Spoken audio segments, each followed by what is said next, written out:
Halo warga intelektual sekalian. Guys, baru-baru ini ada seorang ulama Palestina bernama Abdul, bukan Abdul Somad ya. Ulama ini adalah ulama yang sangat-sangat radikal. Bahkan menurut data dari Shindo News, dia akan melakukan pembunuhan di Konoha. Namun, ya, walaupun ulama ini dianggap radikal, walaupun ulama ini buronan internasional, anehnya MUI malah membela dengan menyurati presiden dan menyurati Kapolri. Wow, gila, luar biasa. Bayangkan, ada seorang ulama yang sudah jadi buronan Interpol, buronan internasional, bahkan memasukkan paspor. Tujuannya apa? Tujuannya untuk menghilangkan identitas dan akan melakukan pembunuhan di Konoha. Tapi dibela oleh ulama favorit warga Konoha, yaitu MUI. Wow, gila, luar biasa. Nah, yang jadi pertanyaan, kenapa MUI membela ulama seperti ini?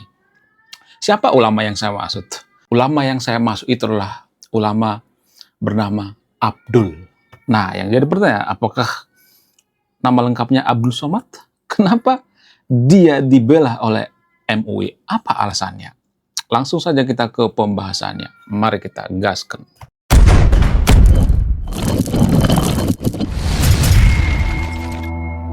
Jadi guys, ketika ulama ini ditangkap oleh polisi Konoha, ada banyak warga Konoha yang membela ternyata guys. Apa pembelaan mereka? Saya tidak berpihak pada siapapun di sini ya, disclaimer on ya. Pembelaan mereka itu, kalau ulama ini ditangkap lalu dikirim ke Palestina, maka Israel akan memenjarakan ulama ini. Dan ini akan sangat-sangat tidak baik bagi ulama tersebut. Itu dari sudut pandang warga Konoha. Sehingga mereka membela mati-matian. Nggak semuanya tapi ya, disclaimer on ya. Nggak semua pemuka agama di Konoha membela ulama yang saya masuk ini. Nggak semuanya. Tapi ya baru-baru ini MUI seterang-terangan ya, mereka menyurati Kapolri, menyurati presiden. Tujuannya apa? Tujuan daripada MUI itu supaya ulama ini ya, jangan sampai ke tangan Israel. Itu yang dimaksud oleh MUI. Nah, yang jadi pertanyaan, kalau ulama ini sudah buronan internasional, kemudian ada data-data yang mengatakan bahwa paspor ulama ini dipalsukan, tapi kenapa UI membela gitu? Jadi gini ya, contohnya gini, misalnya ada maling nih ya, katakanlah ya, kita ambil contoh misalnya, ada maling di supermarket. Nah, karena maling ini menggunakan baju agamis misalnya, lalu kita bela-bela gitu. Ya, bagaimana dengan MUI? Kenapa MUI membela gitu? Kenapa MUI menyurati gitu? Begitu mudahnya ya warga Konoha itu dibodohi gitu ya. Dan ini yang saya kritik ya. Jadi saya tidak berpihak pada siapapun di sini ya, disclaimer on. Saya tidak anti agama. No, saya tidak anti agama apapun di sini ya. Yang saya kritik itu, kenapa warga Konoha itu begitu mudahnya dibodoh-bodohi dengan pakaian agamis. Jadi kalau saya perhatikan di Konoha itu, kalau ada misalnya nih pencuri yang menggunakan baju gamis, nggak semua tapi disclaimer on ya, menggunakan hijab misalnya, biasanya itu dibelain. Nggak semua tapi disclaimer on, tapi dalam hati mereka bela gitu. Kenapa? Karena ada simbol-simbol agama. Jadi itu artinya kita tuh begitu mudahnya dibodoh-bodohin oleh simbol-simbol agama. Ya, saya sudah mengalami sendiri guys. Dulu waktu saya baru ngonten tuh saya pakai peci guys. Pernah saya pakai peci. Ya. Mungkin teman-teman yang nonton video ini yang ngikutin saya dari awal ngonten tuh, ya saya pakai peci. Tahu apa yang terjadi? Di kolom komentar tuh saya disebut ustadz. Ya, begitu mudahnya kita itu mencap seseorang itu hanya melihat tampilan fisik gitu. Padahal saya pakai peci biasa aja gitu. Ya, saya tidak berjenggot gitu ya. Saya tidak menggunakan baju Palestina, tapi saya disebut ustadz gitu. Ya, ustadz langsung dihormat tuh ya, kolom komentar ustadz. Banyak tuh yang komentar, banyak yang share video saya.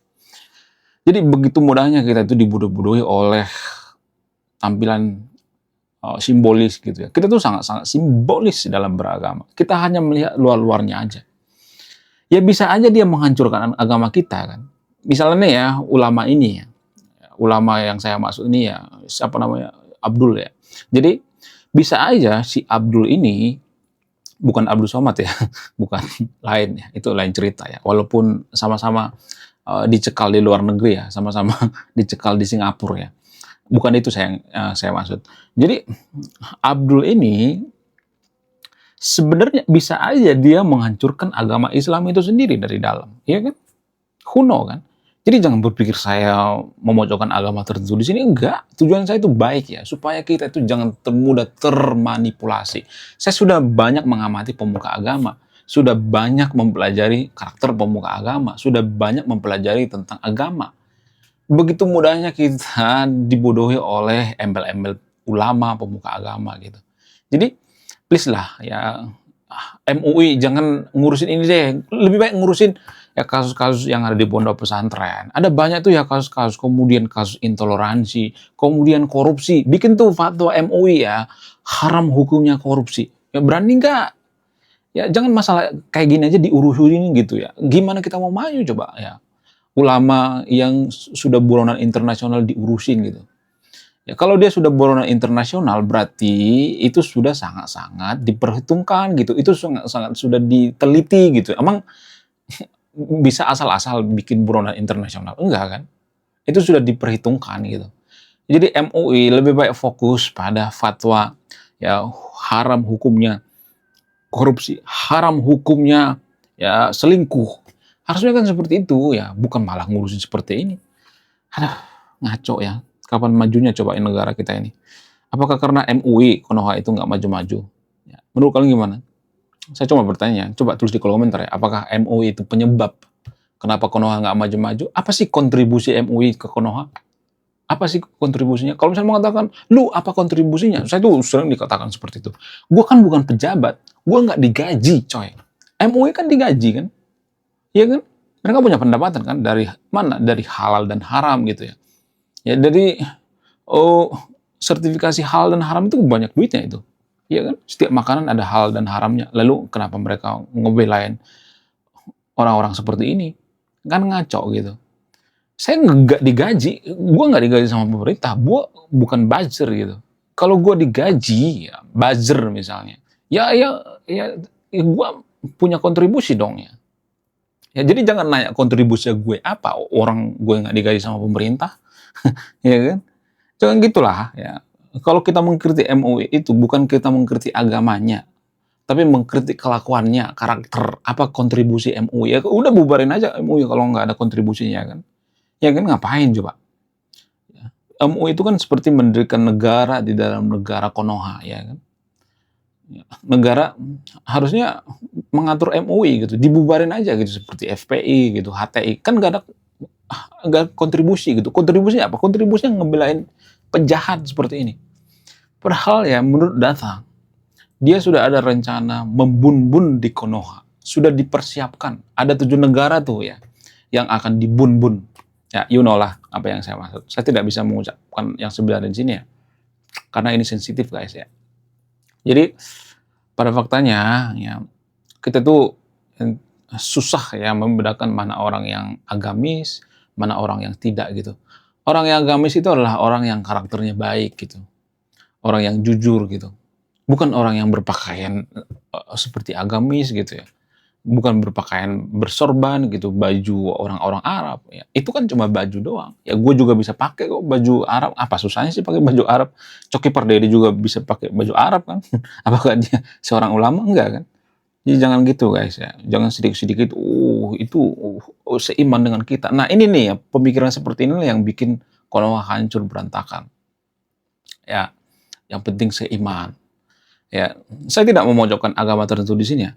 Ya kalau dia sudah masuk red notice ya, sudah masuk buronan internasional, berarti dia sudah sangat-sangat bermasalah. Itu sudah terbukti gitu ya. Ya itu sudah jadi tersangka gitu ya. Jadi jangan dibela-bela gitu ya. Susah ya ngejelasin seperti ini ya sama orang yang mabuk agama gitu, yang berlebihan dalam beragama, yang penting seiman gitu ya. Susah banget ya. Rusak ya, otak yang punya prinsip yang penting seiman itu rusak guys. Itu yang merusak bangsa kita. Ya kapan majunya coba negara kita kalau MUI nggak punya kontribusi ya. Mereka digaji tuh. Ya, gue nggak digaji gitu. Ya, jadi jangan berpikir bahwa saya mengkritik lembaga tertentu untuk membenci, enggak. Tujuan saya itu baik ya, supaya negara kita maju gitu ya, walaupun agak susah ya. Bukan agak sih, emang susah banget ya.